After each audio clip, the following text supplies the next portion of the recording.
higiene, o sea, ¿en qué consiste la higiene digital? Yo siento higiene digital. Pero mira, ¿qué es higiene digital? Creo que suena como a bañarte, mira, echarle jabón, a limpiar tu smartphone. sí, no, agarras un poquito de cloro, ¿qué Ok. pasa? No, la higiene. Futuro, el podcast del futuro.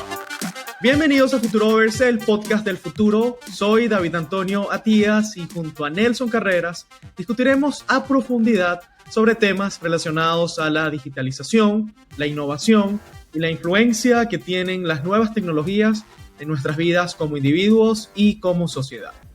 Hoy vamos a conversar sobre redes sociales y para quienes nos siguen desde la primera temporada saben que este es un tema que solemos abordar. Tenemos, por cierto, un episodio sobre redes sociales asociado a la privacidad. Pero hoy vamos a hablar de un tema un poquito distinto y tiene que ver con este problemilla de las redes sociales y estas verdades a medias, ¿no? La dificultad a veces de entender en realidad qué es lo que está pasando en las redes sociales y cómo a veces nosotros como personas utilizando estas herramientas estamos expuestos a estos sesgos que determinan en parte qué es lo que vemos como la realidad y qué es lo que en realidad ni siquiera sabemos que existe o porque no lo estamos viendo, ¿no? Estos sesgos, sobre todo el sesgo de confirmación. Ahora, David, tú que utilizas Twitter, porque yo me salí de Twitter, ¿cuál sería el primer... Sí, ¿cuál sería el contexto de esta conversación? Bueno, yo creo que todos cuando somos usuarios de redes sociales, sobre todo, nos empezamos a dar cuenta que el contenido que consumimos tiende a ser contenido que se asocia a nuestros intereses, a nuestros puntos de vista, a las cosas en las que creemos, y eso va creando evidentemente un efecto positivo, que es que va aumentando nuestra información sobre determinada temática. Supongamos que, mira, soy un apasionado del cambio climático, ¿no? Soy un apasionado de la política. Entonces, claro, empiezo a consumir contenidos en redes sociales, me nutro, pero hay como que un efecto muy sutil en las redes sociales particularmente, ocurre en otros medios, pero en que las redes sociales llama mucho la atención, que es que a medida que vamos navegando en toda esa marea de información, a veces sin percatarnos, nuestra opinión se va convirtiendo en una opinión ligeramente o fuertemente rígida. Y rígida en el sentido que si nosotros todos los días vamos escuchando un punto de vista únicamente, pam, pam, pam, pam, pam, pam, eventualmente vamos a sentirnos, nos va a costar más escuchar el punto de vista contrario y sacar nuestras propias conclusiones.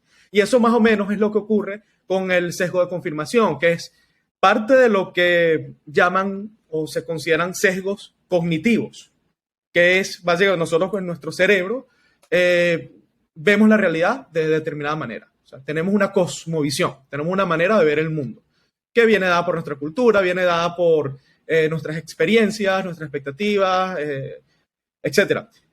El sesgo de confirmación, particularmente, es esa consecuencia de siempre consumir como que una vertiente de la verdad y que nos hace en un extremo radicales.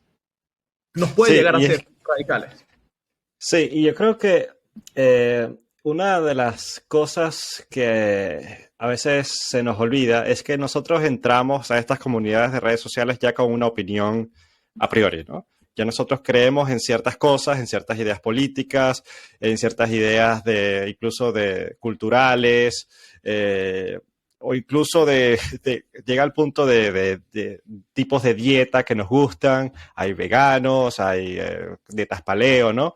Y entonces tú entras a una comunidad de Twitter, entras a Twitter y empiezas a seguir personas que piensan igual que tú, porque esas son las personas que tú sigues, a las cuales admiras, el contenido que consumes. Entonces, la primera parte que influye en el contenido que vemos es el hecho de qué contenido buscamos, ¿no? ¿Qué quiero buscar? ¿Qué es lo que quiero ver? ¿A quién quiero seguir? Y si empiezo a formar esa red esa network, ¿no? Al final estamos hablando de redes sociales. Empiezo a formar esa red donde solo el contenido que voy a ver en mi feed son las personas que sigo, que hablan de cosas parecidas a mi opinión. Entonces es como un feedback que se retroalimenta, ¿no? Estoy haciendo que mi opinión veo que cada vez más personas dicen lo mismo y no veo mucho que haya opiniones distintas. Entonces, se crean estas burbujas, como las llaman también en redes sociales, ¿no? Estas comunidades que son burbujas, que están contenidas en sí mismas y empiezan a ignorar lo que no está acorde con esa cosmovisión o con esa idea, con esa familia de ideas con las cuales se asocian. Y quizás no sé si podemos dar algún ejemplo particular para aterrizarlo. Sí, obviamente. Y el ejemplo que vayamos a dar va a ser polémico, porque justamente esto se hace más visible en los debates más polarizados. Por ejemplo, control de armas es uno, manejo de la pandemia es otro. Aquí por la calle del medio, vamos por lo menos a poner ejemplos, ¿no? Cambio climático es otro. En Estados Unidos, digamos, republicanos versus demócratas. Y bueno, yo creo que ya con eso es suficiente.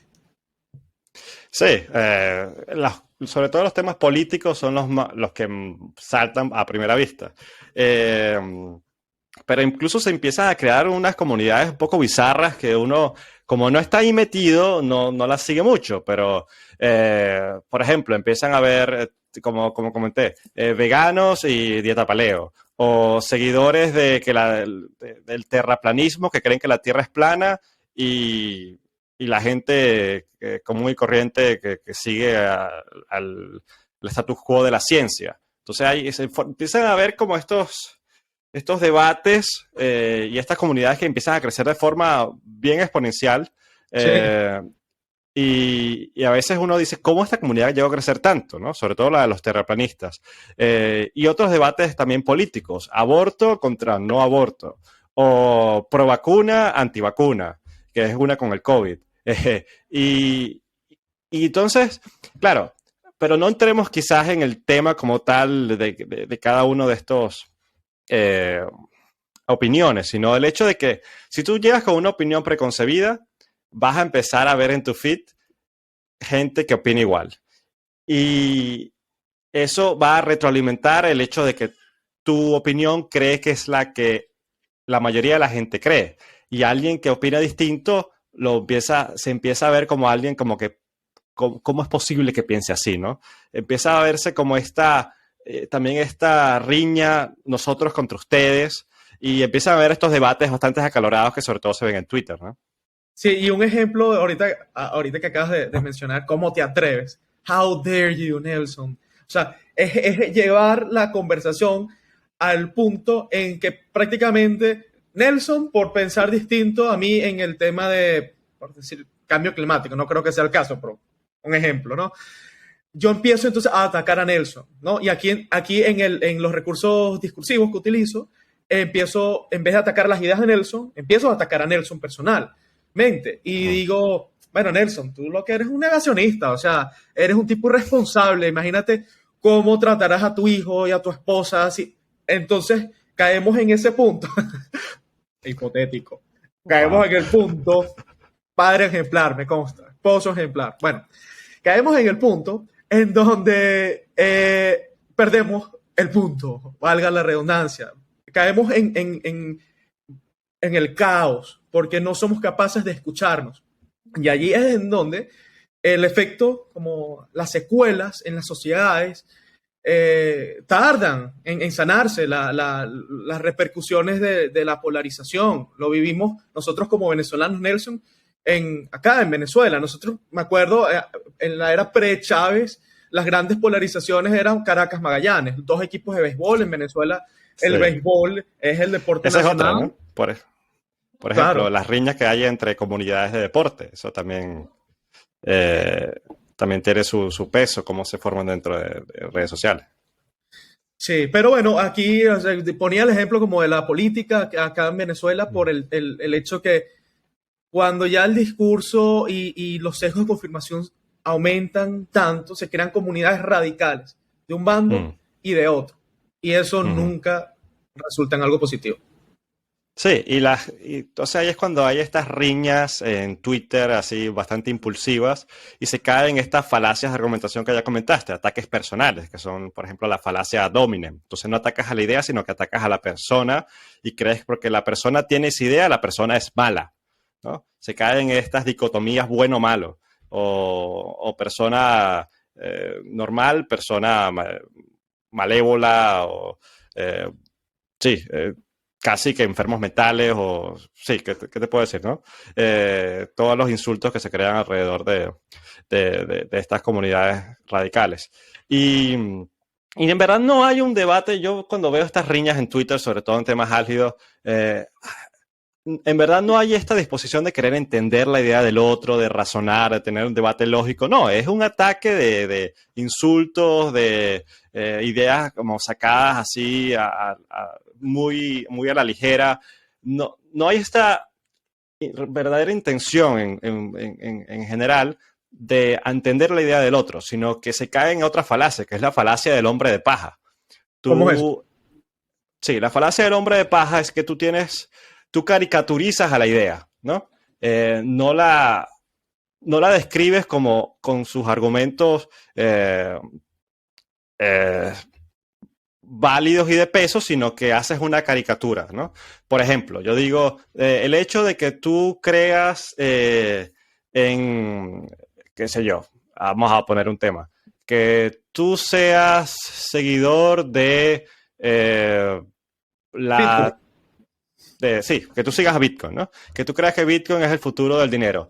Ah, tú crees que tener un dinerito en una computadora te va a hacer rico. Tú estás loco, ¿no? Entonces, allí no estás explicando en verdad, no estás refutando la idea de Bitcoin, sino que estás creyendo que Bitcoin es tener dinerito en una computadora. Y eso es algo que hacen los loquitos, ¿no? Entonces, ahí hay una falacia de hombre de paja. Estás caricaturizando la idea como algo que en verdad no es. No la estás describiendo como en realidad es. Entonces, claro, atacar este tipo de hombres de paja de una idea es muy fácil, porque tú creas el hombre de paja que tú quieres atacar. Eh, allí es cuando en realidad no hay un debate fructífero de ideas que se retroalimente y donde las personas en verdad aprendan las unas de las otras, sino es insultar y describir a la idea del otro como una caricatura que no es, y qué se gana allí, ¿no? Hay personas que yo creo que son un poco idealistas, y aquí esto me caería yo mismo en la descripción cuando yo utilizaba Twitter hace unos años, donde yo en verdad tenía esta intención de tener un debate que pudiese cambiar a la perspectiva del otro, ¿no? Donde pudiésemos aprender. Y lo que tú ves en Twitter es las respuestas rápidas. Y una de las cosas que yo veo en estas respuestas rápidas es que en verdad no tienes tiempo de pensar, sino que estás respondiendo por emoción. Eh, no, o sea, no estás racionalizando la verdad, teniendo un debate de ideas en una extensión larga, como por ejemplo lo podemos tener tú y yo en un podcast de larga duración. Eh, no sé si tú has tenido esa misma experiencia en estos debates o si te metes en ese tipo de debates o no. Sí, trato de evitarlo, sobre todo en Twitter. Últimamente he estado un poquito más, así como, digamos, vieja de cafetal, como decimos en Venezuela, cuando uno se engrincha, ¿no? Es como una manera de decir, cuando tú te engrinchas y quiero tener la razón, y entonces me voy a poner allí en las redes. Porque, y justo por eso es que lo titulamos redes sociales y sesgos de confirmación, sesgos cognitivos, porque de alguna manera las redes sociales exacerban esa necesidad de tú querer tener la razón. Porque esa es nuestra debilidad como seres humanos. O sea, no nos gusta estar equivocados. Vamos a admitirlo. O sea, te gusta Nelson cuando te dice, mira, eso no es así. Y aquí está la evidencia, aquí están los hechos. Aquí están los hechos. Pero a nadie le gusta estar equivocado. Y entonces es como nuestra salida adelante. Y me pasa en Twitter, sí, respondiéndote, sí, me pasa en Twitter. Y yo soy un usuario, bueno, pequeño en Twitter. Imagínate la gente que vive metida en ese mundo virtual. Siento que Twitter también y las plataformas han tratado de hacer su parte para tratar de dar contexto, porque cuando tú das contexto en la información, eso de alguna manera es como una ayuda a tu cerebro para que te des cuenta que, mira, sí, estás hablando sobre un tema de manejo del COVID, ¿no? Y ahora Twitter te coloca esas alertas en donde dice, mira, aquí hay un centro de información en donde puedes, o sea, cuando tú estás escribiendo un tweet o estás viendo un tweet con un punto de vista que el algoritmo detecta como polarizante o como quizás o radical o muy inclinado hacia un lado, Twitter te pone la contextualización. Y tenían hasta hace poco, no sé si ya lo quitaron, pero tenían una iniciativa en donde la propia comunidad podía agregar contexto a un tweet. Fuera de los comentarios. Birdwatch, creo que se llamaba. Twitter Birdwatch. Bird. Y no sé al final en qué paró eso. Pero aquí entramos en otro dilema, que es, sobre todo en las redes sociales, ¿quién tiene la razón? O sea, ¿de qué ciencia estamos hablando?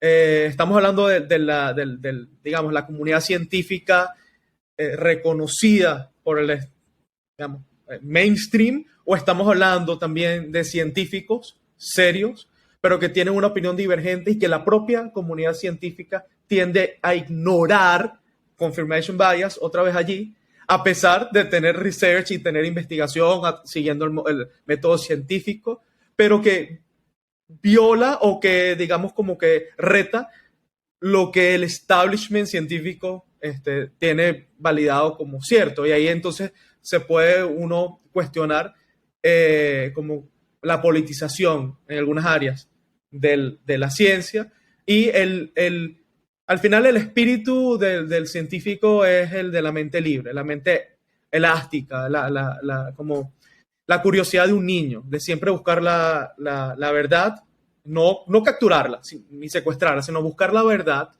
a través del método científico que se pueda verificar, que se pueda replicar, pero no negando nada a priori. Entonces, bueno, no sé, suelto esa idea allí, Nelson. Sí.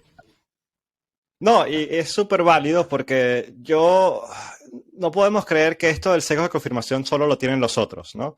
Hay que ponerse primero en primera persona. Todos tenemos sesgo de confirmación.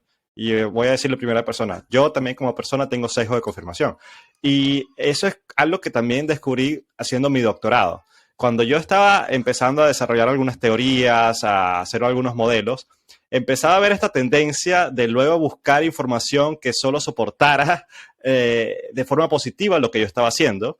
Y cuando veía algo que más o menos no cuadraba, generaba esta disonancia cognitiva, como que, hey, ya va, esto pone como en jaque a lo que yo estoy pensando o lo puedo... entonces aquí hay esta tentación, o lo puedo doblar para que de alguna forma se ajuste a lo que ya yo creo como la teoría adecuada, ¿no? O sea, hay estas tentaciones de querer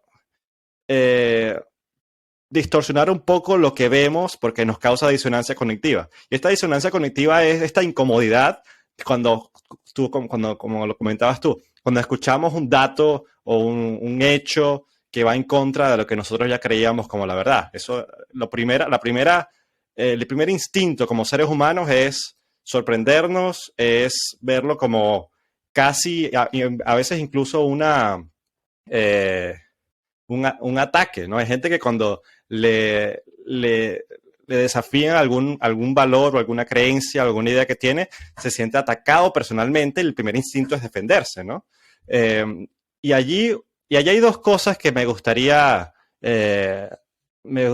apuntar, ¿no? La primera es esta tendencia o estas diferencias en las formas de pensar. Y esto es algo que escribió Daniel Kahneman, el psicólogo y ganador del premio Nobel, en su libro Thinking Fast and Slow. Y él habla de que como seres humanos, nuestra forma como pensamos, casi que nuestra biología, desde el punto de vista cognitivo, se podría representar en dos partes o dos formas de pensar. La primera es el pensar rápido. Y cuando pensamos rápido, en verdad no estamos pensando racionalmente. Estamos pensando o estamos actuando es con la emoción, con el impulso, ¿no? con esas cosas más básicas que nos describen casi como animales. Y ahí es cuando esa teoría del hombre como un ser racional se cae a pedacitos, porque no somos solo seres racionales, somos seres emocionales, somos seres que tenemos estas respuestas rápidas porque las necesitamos. Por ejemplo, cuando tú estás caminando y ves una serpiente, el primer instinto es algo sin pensar, tú tienes una respuesta de enfrentarse al peligro. Y esto es algo que tú no piensas, es algo que tú actúas sin pensarlo. El cerebro responde más rápido de lo que tú puedes pensar. Y esto también funciona en algo como que tú ves un tweet que te ataca personalmente, te pones molesto y quieres responder rápido. Y aquí no estás teniendo un debate racional, estás pensando rápido, ¿no? La alternativa que propone Daniel Kahneman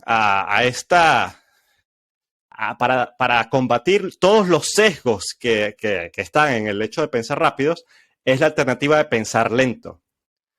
Y pensar lento requiere tomarte un tiempo, requiere respirar. Cuando tú ves una idea que va en contra de lo que tú crees, por ejemplo, te enfrentas a la disonancia cognitiva o estás en un debate de ideas o algo que quieres racionalizar, en verdad.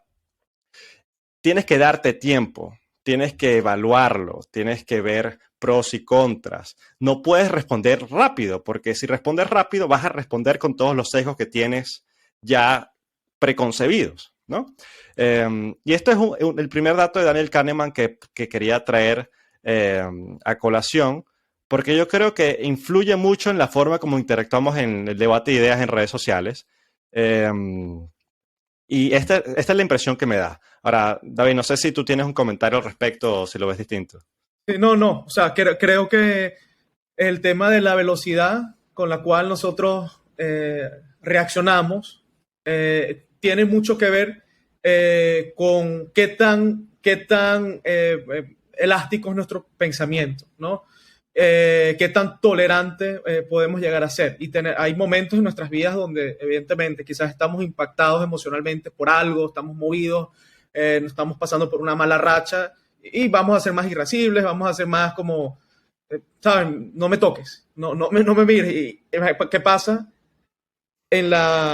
¿Qué es lo que dice este filósofo que lo recomiendo, que a mí me ha explotado el cerebro?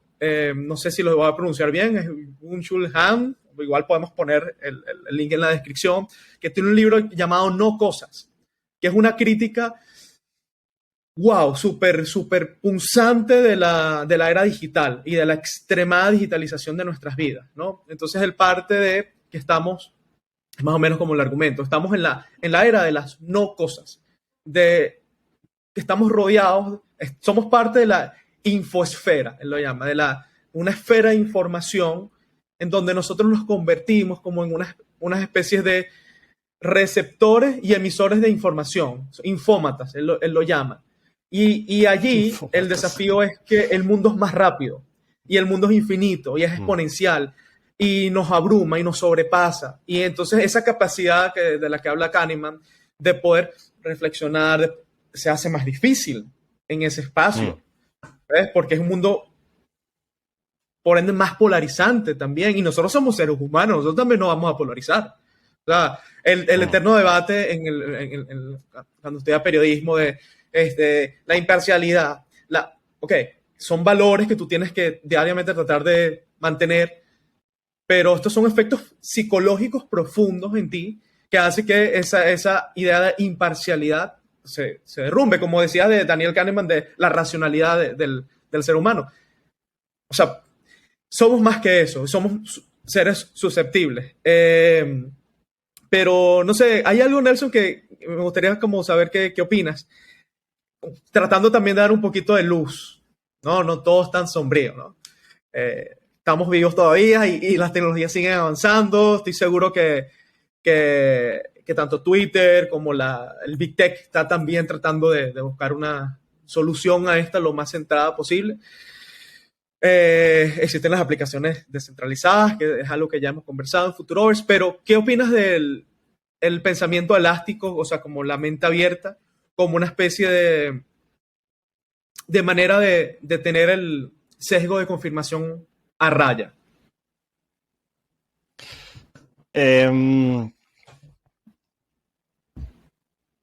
Yo creo que una de las primeras soluciones a este tipo de sesgos es tener la conciencia de que se tienen, ¿no? Esa primera caer en cuenta de que como seres humanos tenemos sesgos y que todos estamos expuestos a ellos, es el primer paso, y lo diría yo, ¿no? Para poder entender, ok, ¿qué puedo hacer al respecto? ¿No? Y cómo estos sesgos me están influenciando la forma como consumo información.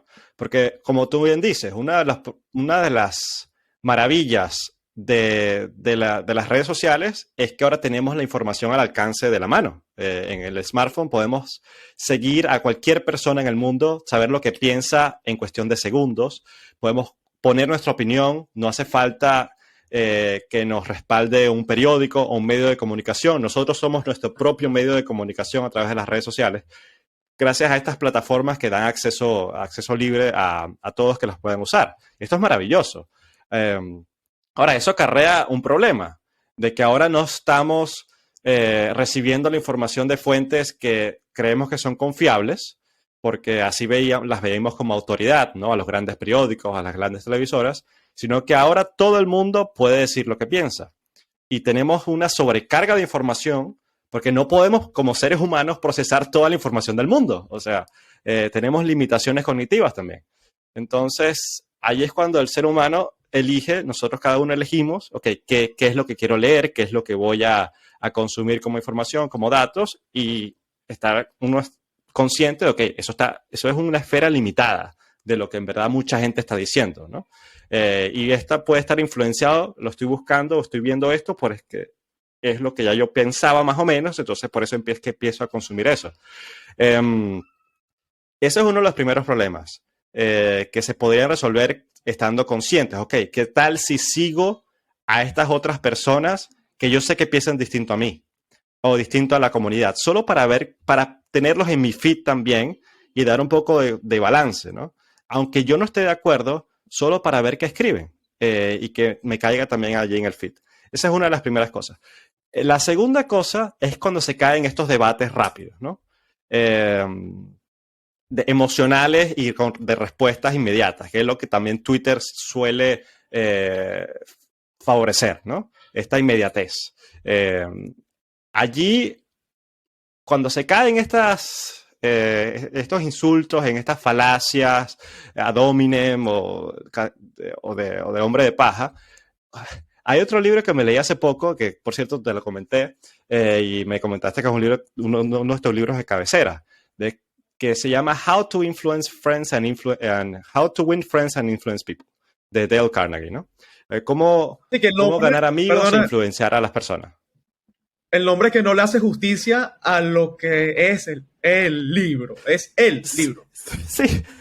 Sí, yo veía el título de ese libro y esto suena raro, esto suena a autoayuda, esto suena como no sé, pero es un libro, un clásico y recomendado, lo podemos poner en la descripción o abajo, como quieras, porque habla de la forma como el ser humano piensa y cómo nosotros como líderes o como incluso dentro de nuestras familias, de nuestros círculos de amigos, podemos actuar de forma tal de que nuestras ideas sean mejor recibidas y que tengamos la capacidad de influenciar a nuestros seres queridos o a nuestros amigos o a nuestros colegas de trabajo con las ideas que nosotros proponemos. Y una de las cosas que Dale Carnegie apunta como algo que no funciona es decirle a la otra persona, mira, ¿sabes qué? Estás equivocado. Lo que tú crees está mal, ¿no? Y eso es lo que yo veo que pasa mucho en redes sociales. La primera respuesta inmediata de un tú contra mí o nosotros contra ustedes es decirle, no, tú estás mal. Y ahí es lo que está es poniendo a la otra persona de una vez a la defensiva.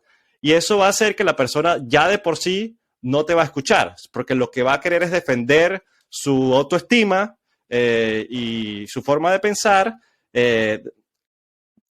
teniendo esta confrontación contigo, ¿no? Para poder ella defenderse y que su autoestima siga intacto. Entonces, ahí es cuando tú dices, ok, ¿en verdad vas a convencer a otra persona diciéndole que está equivocada en redes sociales? ¿Tú de verdad crees que la vas a convencer?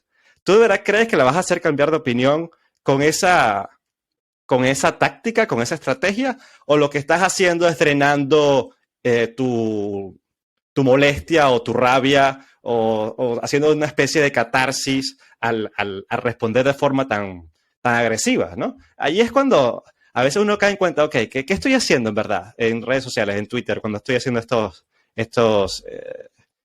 cuando estoy teniendo estas conversaciones? Y esa fue una de las cosas que a mí un poco me cambió la percepción de las redes sociales. Ahora, David, ¿cómo se podía solucionar esto? No lo tengo tan claro, más allá de no responder rápido en Twitter. Y tomarte el tiempo antes de en verdad tener una respuesta. De por sí el formato de Twitter es limitado, ¿no? Tienes un límite de caracteres. Puedes hacer un hilo y volverte loco, escribir un artículo en Twitter, pero no sé. No sé si el medio ya de por sí está afectando la forma como podemos tener el debate. Claro, al final la verdad toma tiempo. O sea, los debates que valen la pena toman tiempo, las ideas toman tiempo también en uno desarrollarlas. Por eso es que particularmente a mí me gusta mucho el formato libro, o sea, el leer un libro, evidentemente. O sea, tú y yo consumimos bastante información de artículos, otros podcasts también, somos muy asiduos de podcasts, pero fíjate que tanto a ti como a mí nos gusta escuchar, por ejemplo, a Joe Rogan, a Lex Fridman, etcétera, que son podcasts de larga duración, en donde a diferencia de, por ejemplo, capítulos como de 15, 10 minutos, 5 minutos, etcétera, que tienen que caer obviamente en la dinámica de YouTube para crear engagement, etcétera, estos contenidos de larga duración lo que permiten es, en el caso de las entrevistas, es diseccionar, o sea, el pensamiento de Mark Zuckerberg, por ejemplo, una entrevista bien interesante que le hizo Lex Fridman, ¿no? Y sí. En el caso del entrevistado, yo cuando un entrevistado va al programa de Joe Rogan, el 90% de los casos va feliz de la vida, porque va a tener tiempo de decir su verdad. Yo vi a Mark Zuckerberg súper contento también de hablar porque es un personaje muy demonizado, ¿no? Entonces, ok, ahora me toca a mí. Ya no estoy frente al Congreso de Estados Unidos que parezco un muñeco, un robot de alienígena. Aquí, con Lex Fridman, ahora sí puedo decir mi verdad. En las redes yo creo que, mira, una solución que nosotros podemos implementar, primero, bajarle el tiempo a las redes. Y eso es algo que Apple entendió. No sé si en Android, capaz. Pero en Apple tú le puedes colocar como límites por aplicación, límites de uso. Entonces tú recibes una alerta. Entonces te dice, mira, ya se te vencieron tus 15 minutos de Twitter. Vamos a empezar a entrenar este músculo entonces, el músculo de la paciencia quizá. O sea, y lo primero es bajando nuestro tiempo de exposición. Eso es un punto. El segundo punto, que si quieres lo hablamos más adelantico, es la solución tecnológica. O sea, partiendo que aquí el eslabón más débil es el ser humano. Entonces aquí el gran problema de esta infosfera es que tenemos en nuestras manos grupos de WhatsApp, al alcance de nuestras manos, diseminar información falsa, no verificada, información sentimental, o no sentimental, pero muy con carga emocional que nos mueve. Entonces, nosotros nos convertimos también en esta cadena de sesgos de confirmaciones, nos convertimos en partícipes en la diseminación de información falsa. Entonces, aquí obviamente está la solución tecnológica de las plataformas. ¿Qué podemos hacer? Pero bueno, vamos, si quieres aguantamos ese, vamos quizás a elaborar un poquito más el tema de la solución personal. O sea, más allá de lo que estoy diciendo, de limitar nuestro tiempo a redes sociales. O sea, ¿tú sientes que hay como otras maneras de tratar de solucionar esto? Sí, una de las cosas que me gustó muchísimo de la entrevista de Lex Fridman a Mark Zuckerberg es cómo Lex Fridman planteó varias de las preguntas. Una de las cosas que le pedía a Zuckerberg antes de responder la pregunta es, le ponía el argumento que era opuesto o que atacaba a Zuckerberg, ¿no? Y la forma como se lo planteaba Zuckerberg para que respondiera es, ¿podrías hacer un hombre de acero de esta idea y luego darme tu respuesta? ¿No? ¿Y qué es este hacer el hombre de acero? Cuando hablamos de la falacia de hombre de paja, hablamos de caricaturizar a la idea distinta y atacar esa caricatura que nosotros queremos atacar. La contraparte a la falacia de hombre de paja es hacer un hombre de acero, ¿no? En inglés suena mejor. Un strawman es el hombre de paja y haces un steelman, ¿no? Entonces, en verdad, lo que tú tienes que hacer es tratar en la medida de lo posible de dar los argumentos de la otra idea de la forma más, ¿cómo decirlo? De una forma tal de que si esa otra persona te escucha, esté de acuerdo en la forma como la planteaste, ¿no? Por ejemplo, David, tú me puedes decir, mira, yo creo que esta camisa es roja porque así la veo, y yo la estoy viendo azul. Entonces yo te diría, ok, David, tú ves esa camisa roja por esta razón y esta razón. Y tú me dices, sí, exacto, por eso es que la veo roja. Ok, ahora yo te voy a decir por qué yo la veo azul. Que la otra persona tiene que estar de acuerdo, tiene que decir, o imaginariamente, tienes que imaginar, tienes que pretender que la otra persona va a decir, ok, planteaste mi idea de una forma correcta o de una forma válida, ¿no? Entonces, esa es una de las primeras cosas cuando tenemos conversaciones o debates. Puedes hacer un hombre de acero de mi idea antes de responder, ¿no? Y no atacar a esta caricatura. Ese es algo que me gusta y que quizás es difícil hacerlo en formatos cortos. Amerita un poco de formato largo, pero quizás en una discusión incluso escrita se podría plantear. Sí, o sea, lo que estás planteando es que como una manera de levantar una banderita de paz. O sea, yo quiero tener un debate contigo, pero quiero tener un debate de calidad, donde voy a plantear mi punto de vista y necesito escucharte también para poder llegar a una solución. Que es una de las bases de la negociación, ¿no? Y esto es algo que tú también te has dedicado a estudiar recientemente. Es uno de los puntos más importantes de la negociación. Es ponerte en el lugar del otro, entender cuáles son las motivaciones de la otra persona, tú tener tu posición y siempre estar dispuesto a ceder. O sea, porque cuando tú cedes de forma genuina, como que ocasionas ese efecto también de que la contraparte de alguna manera también esté dispuesta a balancear su posición. Entonces, ok, aquí cómo lo podemos llevar a las redes sociales, a Twitter. Hablemos de Twitter porque ya hemos hablado mucho de Twitter. Sigamos acá. Redes sociales son muchas cosas, ¿no?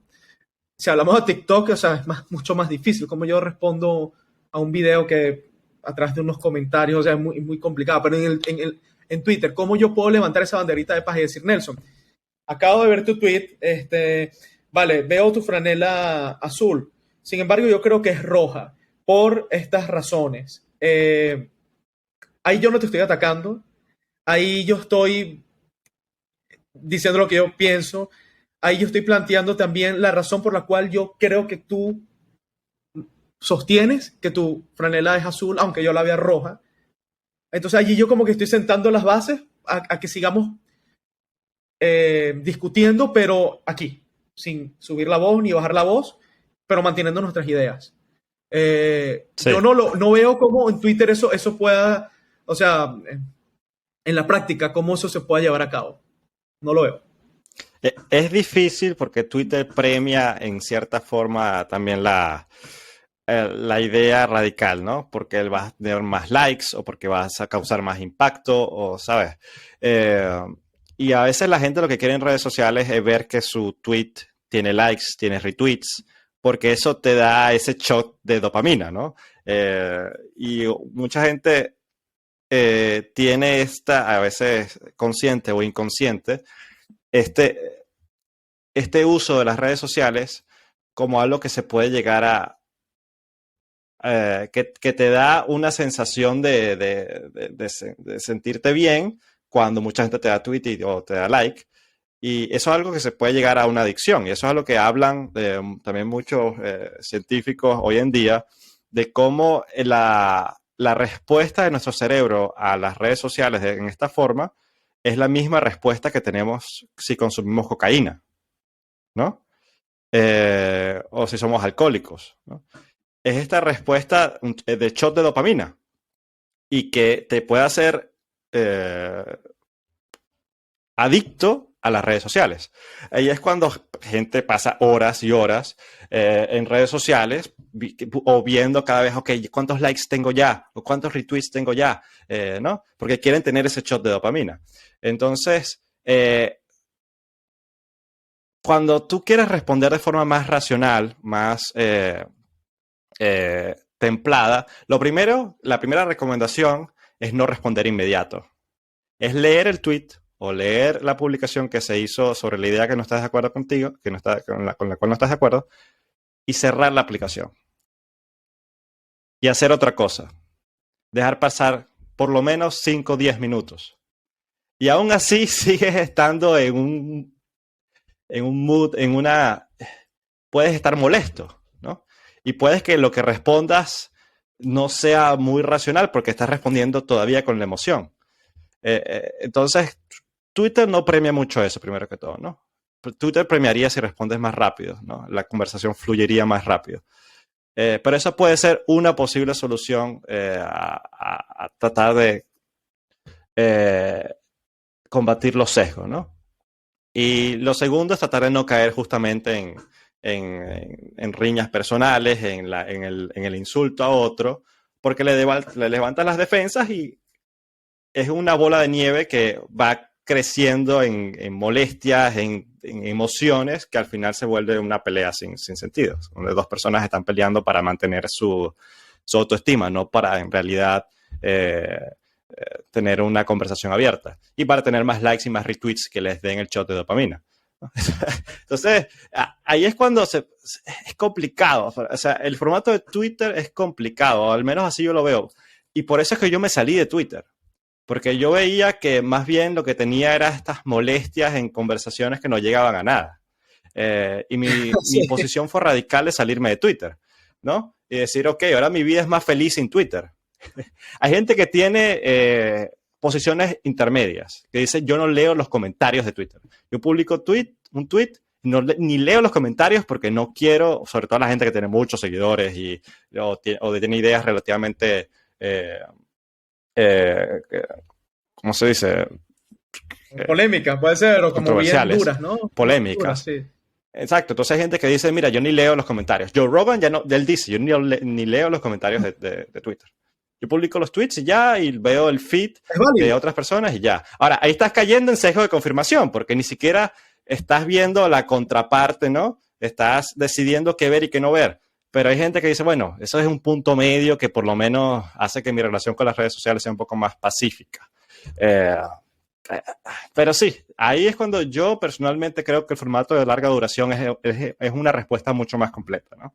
El formato de audiolibros o de libros, el formato de podcast largos, y en parte es por eso que estamos haciendo tú y yo este proyecto, que es un podcast de un formato relativamente largo, donde en verdad podemos explayar nuestras ideas, podemos darnos el tiempo para conversar y donde tú que nos escuchas también puedes pensar con nosotros, porque aquí es prácticamente todo el material del cual estamos conversando lo hacemos también de forma relativamente espontánea. No tenemos un guión preparado de lo que estamos hablando. Y eso nos permite desarrollar nuestras ideas como en realidad las pensamos y que, bueno, obviamente no esperamos que todos los que nos escuchan estén de acuerdo con nosotros. Y por eso también nos podríamos retroalimentar de una comunidad que nos da feedback, ¿no? Pero que podamos ver ese feedback en un espíritu de aprender los unos de los otros, ¿no? No de atacarnos, no de querer, no sé, sobresalir con un comentario incendiario. Y ahí es cuando, en realidad, yo creo que eso puede ser una solución o un contrapeso a las redes sociales. Yo no propongo que todo el mundo se salga de Twitter, pero lo que tú comentas de darle un tiempo límite al uso de esas redes sociales, te dice, ok, voy a ver Twitter, pero lo veo 15 minutos al día, y luego voy a escuchar un podcast, o luego voy a leer un libro, o luego voy a tener una conversación con mis amigos sobre esto, ¿sabes? Y eso podría ser un contrapeso, ¿no? No creo que Twitter se lo debamos demonizar. Cada quien toma las decisiones que quiera, como cree que le convenga más a su personalidad, pero yo sí creo que el formato de larga duración es una respuesta más completa. Esa es mi opinión personal. Sí. Y está la libertad de elección, como dices, de tú decidir qué es lo que más te conviene. Eso es una sugerencia, el tema de limitar el tiempo de exposición. Otra sugerencia, como todo, fíjate que estamos hablando casi de cosas que rayan en la adicción, como ya, y de hecho ya lo acabas de comentar, ¿no? Todos los estudios que existen que ponen esos paralelismos entre la relación con las redes sociales y que se parece en gran medida a cómo se comporta un adicto, ¿no? Entonces, bueno, partiendo de allí, partiendo que es un medio muchas veces necesario, o sea, ya sea por tu trabajo, ya sea por incluso mantenerte informado, vamos a ver cómo nos relacionamos. Eso sí lo podemos cambiar. O sea, la manera en cómo nos relacionamos con ese medio lo podemos cambiar. Ahora, lo que no podemos tener una incidencia tan directa es en cómo estas plataformas funcionan y de alguna manera combaten los sesgos de confirmación o evitan que sus usuarios caigan en sesgos de confirmación. Ahí está el diseño de la plataforma. Y ese es como que otro punto que quería conversar contigo, que es, sabemos este gran debate que existe entre los paradigmas del Big Tech y las redes sociales del Big Tech versus como esta ola de nuevas aplicaciones descentralizadas, que entre otras cosas, lo que proponen es que en el caso de los algoritmos se puedan abrir. O sea, los algoritmos que son como las reglas de funcionamiento de Twitter, en este caso, son propiedad intelectual de Twitter. ¿Vale? Ellos abrieron Birdwatch, lo hicieron open source, lo cual me pareció súper interesante. Este algoritmo que decía que servía para dar contexto a un tweet, lo hicieron open source. Me pareció súper interesante. Ahora, ¿qué pasa? ¿Cómo Twitter, por ejemplo, determina que un tweet cae en la categoría de posiblemente fake news, ¿no? ¿Cómo Twitter determina, el fact check, odio ese término, ¿no? Que es como decir, no, esta información pasó por el Ministerio de la Verdad y aprobado, firma, pum, probado por los hechos. Ahora, la verdad es algo que está en constante evolución. La verdad científica también está constantemente, si no, imagínate, viviéramos en el oscurantismo de ese pensamiento que somos el centro del universo, ¿no? Cuando hoy en día, gracias a la mente elástica y a la ciencia abierta, pudimos demostrar que no. Muchas cosas que hace 2, 3 años eran verdades inamovibles, hoy en día probablemente necesiten una revisión. Entonces, esa idea del fact-check como parte del social media tradicional es algo que a mí personalmente me preocupa, porque como que es una manera como de descartar visiones alternativas. Entiendo la motivación, entiendo que la motivación es frenar la diseminación de fake news, teorías de conspiración que no tienen ningún sustento con la realidad, pero siento que la solución es una espada de doble filo, porque también crea más polarización. Es decir, alguien que criticaba, con esto como que termino mi punto, ¿no? Pero alguien que criticaba sobre el manejo de la pandemia, cosas que había personas muy críticas, por ejemplo, con el uso de la mascarilla, con la efectividad de las vacunas, con la efectividad de los lockdowns, de las cuarentenas. Y en aquel momento, estas plataformas, básicamente, si tú tenías una opinión contraria a lo que decía la salud pública, ¿no? Los grandes exponentes de estas áreas, tú eras tildado como fake news y te cerraron tu cuenta. Hoy en día, muchas de esas posturas divergentes, heterodoxas, resultaron ser ciertas, ¿no? Entonces, y ahí tuvimos la suerte de darnos cuenta que, por ejemplo, la efectividad de las cuarentenas, un estudio del Johns Hopkins, básicamente lo que mostró recientemente que quizás no eran tan efectivas como parecieron. No lo conozco a profundidad, por eso me reservo mis comentarios, pero al menos vi el titular y medio leí un poco la noticia y ya se está hablando de, bueno, ver hasta qué punto hay una efectividad como que justificara esa medida. Ahora, aquí el problema es la plataforma. O sea, cómo evitamos tener un punto, un equilibrio en donde puedan surgir nuevas verdades, podamos disminuir las teorías de conspiración y toda esa manipulación también de bots y de potencias extranjeras y de grupos que quieren posicionarse en la opinión pública, pero permitamos también la exploración de la verdad para evitar los sesgos de confirmación. O sea, ¿cómo logramos ese equilibrio? Esa es la pregunta que no tiene una respuesta fácil. No, y es una de las principales preguntas con las cuales se enfrentan los desarrolladores de redes sociales hoy en día. Y una de las cosas que tampoco uno puede caer es caricaturizar a estos dueños o personas de influencia en los círculos de redes sociales como enemigos, como malos, que quieren manipularnos, que quieren, no sé, imponer su punto de vista en toda la comunidad de Facebook, por ejemplo, o de Twitter, porque es un trabajo muy difícil hacer este balance. Hacer este balance de combatir a la desinformación, a las fake news, a los bots, a los ataques híbridos que conversamos en un capítulo anterior de que dirigen naciones como Rusia, como China, como Corea del Norte o incluso también países occidentales que quieren imponer unas ideas y utilizan medios poco transparentes para imponer una visión del mundo que puede que no esté totalmente acorde con la realidad. Entonces, ¿cómo las redes sociales podrían tratar de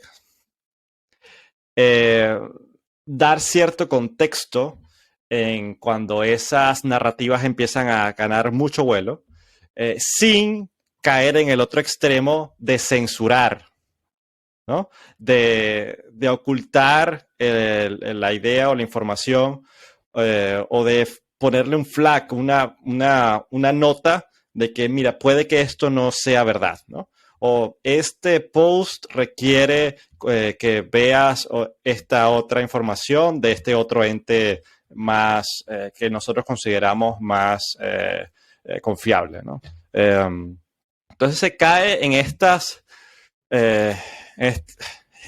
este problema muy complejo que requiere análisis de millones y millones de datos, de posts, de palabras. Aquí se está utilizando inteligencia artificial para tratar de hacer un primer filtro y determinar cuando algo puede ser fake news o un ataque híbrido o no, el análisis de las imágenes también con Machine Learning, para tratar de evitar contenido extremadamente violento.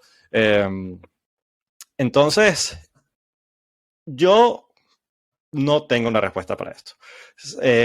Creo que en parte pasa por abrir los códigos, sobre todo los códigos que se utilizan para hacer esta diferenciación entre fake news o posts en contra de la verdad o de la narrativa predominante contra los otros, ¿no? Donde la comunidad pueda ver en verdad qué criterios está usando la plataforma para hacer esta diferenciación, que es algo que no contamos hoy en día con plataformas como YouTube o como Facebook, ¿no? Esa es una de las primeras cosas que podría ayudar a aumentar la confianza de las comunidades en estas plataformas.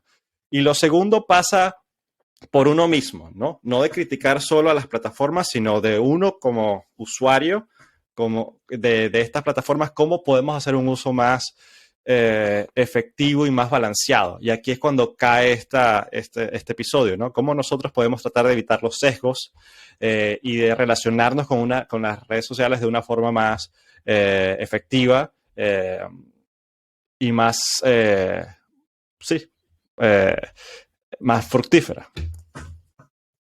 Yo creo justamente en esa línea de qué podemos hacer nosotros como individuos, que es en parte nuestra intención con el podcast de educar, divulgar información, poner temas que son súper importantes, lamentablemente no tan visibles hoy en día, pero que son esenciales en esta era. Entonces, yo creo que aquí también los gobiernos tienen un papel muy importante desde el punto de vista de los esfuerzos de educación, actualizar los currículums, ¿no? Si nosotros nos formamos en los colegios para ser los hombres y mujeres que van a construir una nación, que van a construir el futuro, tenemos que tener también la preparación en los colegios para saber cómo lidiar en la era de la información. Y esto es un punto esencial. O sea, cómo vamos a nosotros a reconocer cuando posiblemente hay un fake news, cómo vamos a tener esa capacidad, cómo desarrollar el discernimiento entre tanta información, tanta confusión, tanto caos, cómo comportarnos en las redes sociales, cómo tener higiene, o sea, en qué consiste la higiene digital, ¿no? Entonces, yo siento higiene digital. Quizás lo desconozco, ¿no? Higiene. Pero mira, ¿qué es higiene digital? Creo que es como. Suena como a bañarte, mira, jabón, a limpiar tu smartphone. Sí, no. Agarras un poquito de cloro, okay. Le pasa. No, la higiene digital. Quítale el. La higiene digital es como, digamos, es más, tiene que ver más como, desde mi punto de vista, con la higiene mental, ¿no? Con la salud mental, o sea, como nosotros mantener hábitos de consumo, en este caso con las tecnologías digitales, que nos traigan cosas positivas, ¿no? Reconocer lo que nos daña y comprometernos, porque esa es la otra parte, ¿no? Ser disciplinados y comprometernos. Pero necesitamos conocer cuáles son esos fundamentos, cuáles son esas alternativas. Desconozco porque no es mi área, si, sabes, en los principales gobiernos al menos hay esfuerzos en ese sentido de traer al currículum educativo programas que traigan ese tipo de contenidos, pero siento que es una de las cosas que, al menos desde el punto de vista oficial, se pueden hacer. Sí, no quiero entrar muy a fondo en el tema de la salud mental, pero es algo que también, sobre todo Facebook está lidiando actualmente, ¿no? Con plataformas como Instagram, donde se ha visto cómo puede llegar a afectar también la salud mental, sobre todo de jóvenes y sobre todo de mujeres que ven en Instagram una presión social bastante fuerte, ¿no? Y acá este tema de la necesidad de tener likes, la necesidad de que una comunidad te acepte, o cuando hablamos de cyberbullying, ¿no? Y esto caería en otro tema, en otro podcast quizás que se pueda conversar. Pero sí, estas son implicaciones muy importantes, que vale la pena llevar la educación a los jóvenes, sobre todo desde el colegio quizás, como tú lo planteas, para tratar de evitar no nada más los temas de sesgo, los temas de una relación saludable con las redes sociales, sino también evitar temas incluso de depresión o que pueden llegar a suicidio, como hemos visto en varios casos y como varios investigadores han reportado, ¿no? Entonces, esto no es un tema ligero, esto es algo que de verdad requiere una actuación conjunta, unas campañas de educación para resolverlo de la mejor manera posible desde diferentes ángulos de regulación, de educación y de divulgación de la información de forma más abierta y diría yo, no sé si pacífica, pero porque a veces hace falta la atención, pero al menos más balanceada, eh, sí, balanceada es la mejor palabra que se me viene. Mira, cuando nosotros pensamos en alguien sabio, lo primero que se nos viene a la mente es la típica imagen de quizás un asceta en la montaña, sentado, meditando y con la barba larga. Pero cuando revisamos el carácter de ese asceta, su carácter yo lo definiría así. Una persona empática, dispuesta a escuchar, con información, o sea, culto también, veo como la parte, alguien que ha cultivado el intelecto, una persona muy centrada, balanceada, y al final del día como que siempre la sabiduría es como parte de la búsqueda del ser humano, de la trascendencia, ¿no? Tú llegar a ser sabio, o al menos tener algún tipo de sabiduría, ¿no? Al menos creo que eso es lo que todos buscamos, ¿no? De forma intuitiva, creo que está hasta en nuestro ADN desde el inicio de la humanidad, es decir, sentirnos bien con nosotros mismos y ser balanceados. Entonces, si partimos que eso es como una de las aspiraciones más casi que antropológicas, ¿no? del ser humano, y vemos que esos son rasgos del carácter que determinan a una persona sabia, entonces podemos inspirarnos en esos caracteres, no, esos rasgos del carácter, esos rasgos del carácter para diseñar estas soluciones, ¿no? Que estas soluciones tengan que ver, como dices tú, con un contacto más balanceado con la opinión contraria, una relación más natural también con las redes, ser más tolerantes también con opiniones diferentes. Hablamos también el tema del hombre de paja y el hombre de acero. Yo creo que eso es algo que es bueno tenerlo aquí. Hombre de paja, hombre de acero, cada vez que tenemos una discusión. Vamos a recordarnos de estas cositas. Pero bueno, creo que hasta aquí llega mi intervención. Nelia Parra, nuestra productora, nos va a matar porque creo que nos hemos pasado unos minuticos del podcast, pero Nelson, no sé si tengas quizás algo más. No, en nuestro podcast no tenemos duración determinada, ¿no? Obviamente queremos tratar de tenerlos bajo de 1 hora. Creo que sí, nos vamos a pasar un poquito, pero aquí estamos teniendo una conversación y espero que tú que nos escuchas también veas esto como lo que tratamos que sea, ¿no? Una discusión abierta, tratando de hacer lo más balanceado posible y para ello también, si hay algún comentario, alguna cosa que no hayamos tratado, que creas que estamos un poco sesgados, también escríbelo en los comentarios y trataremos de mejorar y de utilizarlo en un próximo episodio, ¿no? Y creo que con esto de hoy podemos cerrar el episodio de hoy. No sé si quieras dar alguna otra puntico antes de No, terminar. bueno, yo creo, y de hecho esto es algo que ya lo tenemos en agenda,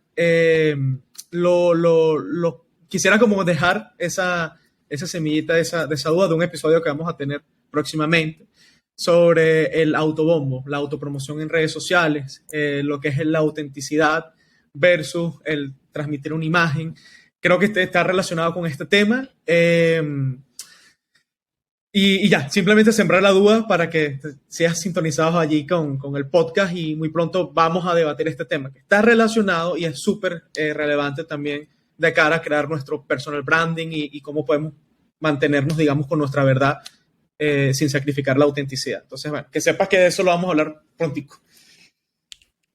Hasta yo ahora estoy con la expectativa.